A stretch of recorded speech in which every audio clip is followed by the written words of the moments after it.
T20 ప్రపంచ కప్లో చావో రేవో తేల్చుకోవాల్సిన సూపర్ 8 మ్యాచ్లో భారత్ అద్భుత విజయాన్ని అందుకుంది. జింబాబ్వేతో జరిగిన ఈ కీలక పోరులో బ్యాటర్లు సమిష్టిగా చెలరేగడంతో 72 పరుగుల తేడాతో ఘన విజయం సాధించి సెమీఫైనల్ రేసులో తన ఆశలను సజీవంగా ఉంచుకుంది.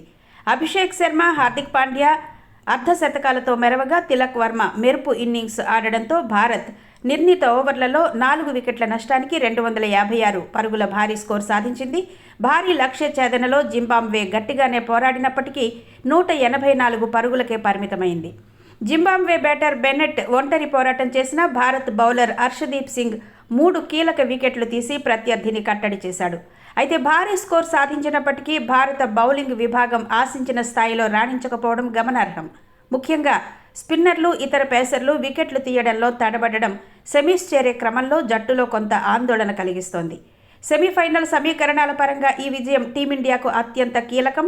మరోవైపు వెస్టిండీస్పై దక్షిణాఫ్రికా విజయం సాధించడంతో భారత్పై ఒత్తిడి కొంత తగ్గింది. ప్రస్తుతం సూపర్ 8లో నిలవాలంటే వెస్టిండీస్తో జరగబోయే తదుపరి మ్యాచ్లో భారత్ తప్పక గెలవాల్సి ఉంటుంది.